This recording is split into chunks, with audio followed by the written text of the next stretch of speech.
Hi, everyone. Welcome back to the College Common Ground podcast. I'm so excited you're here for the final week of the series.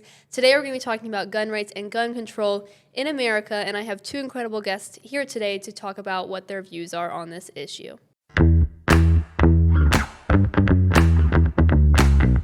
Hi, I'm Jane. I am a pro-American. That's my political stance, and I would take the conservative point of view for gun control. My name is Serena. I am a liberal-leaning woman, and I take the liberal perspective on gun control. Do you think America's gun problem is rooted in policy, culture, or both? I think it's like a culture thing, not necessarily a policy thing, just because I think it has a lot to do with like mental health, like sides of it. I don't think it's like necessarily like because we have guns, we have gun issues. I think it's like the culture part of it that makes it an issue. I would agree. I definitely think mental health is a big aspect of that, and I think there should be policies in place for addressing that. Where should the line be between individual gun rights and public safety, and who decides that line? I think that there should be a strict line between gun rights. I think that they should be more restricted. I don't personally see the use of having an automatic weapon like that. And I think that that's a big issue in public safety settings. I don't personally know enough about like the guns or like the rules other than like it's just in the Constitution that we have like the freedom to bear arms. In Australia, that's where I'm from, they're like completely illegal everywhere unless you're part of like a gun club or you like are on a farm and like use it for hunting. So I have like had the experience of where it's just not accessible anywhere, but my dad had it because he was part of a gun club. And then I've also had it where it's like everyone has it here. I will say like I do feel more scared here because I know they're everywhere. But in Australia, like I also know if our country were to go to war with anything, we would be screwed because we got nothing. But in America, I feel safer if we went to a war. So it's just like so situational depending on like the situation where I feel like it's just kind of either or. I'm kind of indifferent with it other than like I just think people should have the choice to like have it or not. And I don't think the government should be able to decide if we have it or not. The second part of your question is who should be in charge of drawing that line. Mm-hmm. And I think that it should be the government because similar to what you said, if we were to go to war, people have weapons, but we wouldn't be using our personal weapons. That would be the government's weapons that they issue people in the Army. So I'm for the choice that people within the Army, they should have those weapons. However, I don't think regular citizens should have access to automatic weapons like that. Do you think that ever? Ever? Like, just no one, like, anyone, like, should not have it, like, excluding, like, police officers and, like, government Correct. officials, like, not, I shouldn't have it, you shouldn't have it. What about, like, do you put the farmers and stuff and, like, hunters in the same category as? Hunters and farmers, yes, if they're using it for game and for their livelihood. Other than that, no. So not for personal defense? No, because if nobody has it, what do you need to defend yourself from? From someone that gets it illegally. But if we have these policies in place, then they wouldn't be able to get it. So I, like, go back to, like, the drug argument. I'm sure you probably heard it. But, like, if we make drugs illegal, everyone still has access to drugs, so still to get it illegally. So, like, for example, if Coke is illegal, I know, like, just from this weekend, like, people were talking about one of the girls having Coke in, like, the press club bathroom, even though it's illegal to be there. So, like, I personally think that if you make something completely illegal, you're not going to stop it from happening. You're just going to make those that will do it, like, in the wrong in the first place, just have no one to, like, defend against them. And I understand your point. While I think that nobody should have them, I understand that we will never get to that point. I just think there should be more guidelines so they shouldn't be as accessible as they are. So I'll give you an example. Back home in Australia, there was a group of people that, so Australia, it's literally illegal. It's exactly how you would say it. Like, no one has a gun unless you are part of literally what you've explained. There was a shooting that happened at, like, the Lindt chocolate, like, museum kind of thing in Melbourne. And they shot up and held so many hostages and, like, killed quite a few people. But whereas I'm like, okay, well, if someone had a gun or if someone had some type of weapon, which I would say I would pick a gun in that situation to defend yourselves, I think they should have the right to be able to choose to have that and to choose to bear their arms instead of just being completely like helpless, if that kind of makes sense. To that point, I am in a class this semester with Chief Comer, the chief of police, and she says in situations where civilians actually use their own automatic weapons against someone who has a weapon like that, it puts everyone else in the situation in more danger. Why is that? Did she say? She says that, like, because people will come in and they'll try and defend, they're more likely to get shot and they're more likely to not be as trained with those weapons as the police would be. So would you say you would agree if we had more strict rules, whereas we had to go through like a whole gun training in order to get guns? Would you support that? For example, if I had to do like a 3-month program where I learned literally everything that the police officers would learn for gun safety, do you think that I would be like eligible to have a gun to defend myself instead of just like you going to like Walmart and buying a gun?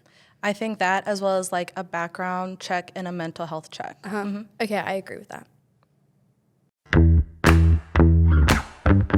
So should assault-style weapons be regulated differently from handguns? I'm of the opinion that no one except for police and military should have those automatic weapons. Those are too much power for someone, especially as someone who, I'm studying theater education, so I'm going to be a public school teacher. Someone coming in with one of those to a school setting is more common than people realize and also completely unnecessary for a civilian to have that type of weapon. I'm kind of like indifferent just because I don't know much about it just because, again, in Australia, we don't have it, so I'd never learn anything about it, and I've only lived here for 4 years, so I don't really know. So we went, for example, I went to Oklahoma this like 2 summers ago, and I was with my like 11-year-old brother and his friend, and we were out in the country, like they own like acres and acres of land, and they had guns, but they have bores out there. And so we had an MS-13 gun, I think that's what it's called, I'm not sure. And yeah, so we had one of those and we were just shooting cans with it. And like, I don't personally think it's like, that was a problem. I think that's like fine. But I would see where it's a problem where if he would just steal the gun and then he went to school and then shot a whole bunch of kids, like that is like major no, like do not support that. But I don't think that's like the fault of having the gun. I think that's the fault of the responsibility of, do you have it locked up properly like you're supposed to by law? Are you checking on your kids? Why is your kid doing that? I think that's more of like a parent's responsibility to like watch their kids. And I think if you are going to have a gun like that, I think you should have like stricter rules and like you have to declare why you want that gun, why you need that gun. That's how I think it should be. Like, I think it's fine for the Constitution to be like, oh yeah, like you have the right to bear arms. And I think everyone has the right to bear arms. I don't really know the difference between like a handgun and like a machine gun. Like either way, like they can kill people. It's just like how quickly you can kill people and how many you can at once. So I would just say it all just comes down to like individual like testing that needs to be done for people and whether or not they should be able to have them. So do you think that there should be protection for teachers and they should have that precaution in their room with them? Or do you think that no, they shouldn't have any weapons of any sort? I don't believe that they should have weapons of any sort. I think that there should be protection such as like a vest or something, or better locks on the doors. A lot of schools have actually put in place metal detectors at every single entry point of the school. So if someone were to come in with a weapon, it would be more detectable. So I think that helps with teachers not needing to have weapons to protect themselves, but I don't believe that the weapons should be in the classroom at all. I agree. I don't think weapons should be in the classroom just because, again, kids are there. And I think that's where you need to have police at the schools and have them everywhere. As well as like schools are blocked off. And like I worked in like summer like camps for the YMCA and I was at schools, but there was no police officers. And like, you know, a school shooting is a school shooting. It doesn't matter if it's in school or if it's out of school time. So I do believe that there needs to be like some type of security there and people that have like prepared and like gone through all like the learnings, like I don't know what you call it, but like when they go through like camp and like they learn how to use the guns. I do think that needs to be installed because especially like if I was a teacher, I don't have any training. So if you're going to do like trainings through teachers and you want to like ask teachers like who would be comfortable having this as an option, but like I don't think it should be on them. I think it should be like in the closet at the very, very top. Like no one should know about it except for like the like head of the school and like other teachers, and it should be in a lockbox and it should have like a code on it and it should be like super protected. Like I don't think anyone should be like having it on their belt or anything or exposed in any way, because also you want to make sure the kids feel safe, because if you're not having an attack like currently, it just can make a kind of unsafe environment. And then also kids are reckless. Like they might think it's funny to try and grab it. And then that's when I think you can have issues. Something that I did like research though was from the Washington Post in 2024. And it's that 86% of the gun shootings like that happened, the gun was obtained from like stealing it from a family member or a friend. And so they didn't own the gun like personally, like themselves. Like they did take it from someone else. So it wasn't even legal that they had it.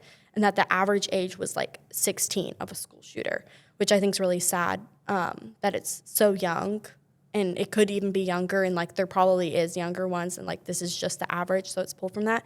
But I think the issue there is not that like the gun was already illegal in the first place for them to have it, so it's more like, okay, if I have a gun legally, someone can steal it.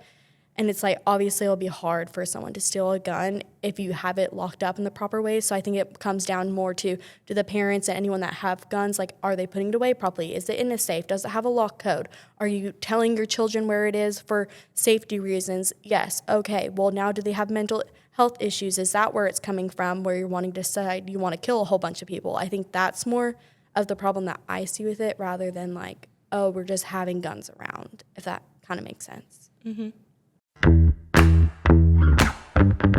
If you could implement one change tomorrow, whether pro-gun or pro-control, what would it be and why? I liked in Australia that it was very like strict rules in order to have a gun, and I think a lot of people in Australia would have had it if it wasn't like only people that are in gun club or is like part of like law enforcement. I do like that in our constitution it says anyone has the right to bear arms, because I do believe everyone has the right to defend themselves in whatever way they feel comfortable. So I would like copy like the strictness of the rules and apply it to the US. Now I'm going to be completely honest, I don't even know what the rules are to have guns here. So I don't know if it's like that. I don't know if it's completely the opposite and it's just like anyone can get them if you just show an ID. Like I don't know if that's the case, or if it's like there's actual like background checks that they do. I really genuinely don't know. So I would just say like background check, mental health check. You should declare why you want the gun and like kind of explain and go through it all, because you should have no problem explaining why you need a gun if you want it that bad. Yeah. I would agree. I think that all of those things should be put in place in order for you to buy a gun. However, I think I would also include that there should really be no access to automatic weapons. Because again, in my opinion, that is just too much power for one person, and I don't understand why someone would need that as opposed to like a handgun or even just like one that you have to manually load and stuff. So I think that would be my policy, is to just get rid of all of the access to that for the public people. Yeah, that's fair enough. I just genuinely like don't really know the power, because I haven't, well, I guess I have shot different ones like in a shooting range, but again, it's like in a controlled environment, so I think it's like unfair for me to say whether or not I really know the difference of it, because I'm not trying to kill someone. So yeah, I think it's just, I just am like, I don't know if I would be comfortable saying, no, you can't have that, because I'm scared that you're going to do something with it, but then they get into a situation where they may need it, where someone is there with an illegal, like, automatic gun going crazy. Like, I'm not sure. That's just kind of how I wouldn't know how comfortable I am to make the decision. That's why I'm happy I'm not making the decisions. What do you think was the main common ground that you found with each other, if you found any? And if you didn't, that's okay too. I think the most common ground that we found is that there definitely needs to be more education about guns, and more, both for people buying them and then people who already have them. They should just be more educated on what they're getting when they purchase a weapon like that. Yeah, I also think we agreed with, like, the whole mental health problem with it. It's not necessarily, like, the gun that's the issue. It's, like, who's obtaining it. And then also, like, just, like, the state and government having more consistent and however you were trying to say, like, the matching of the rules. I don't know how to say it either. But, yeah, like, we're just more consistent over the board, because it is unfair. or I don't even think that is necessarily unfair, but it's just more risky to have it in one place and then you can walk into another place and they would never know how you've gotten it and if you have done it illegally. Illegally in that state. Thank you guys so much for watching and for watching this entire series so far. It's been great, and I'm so thankful that I've had wonderful guests the entire time. Yeah, thank you guys so much for watching.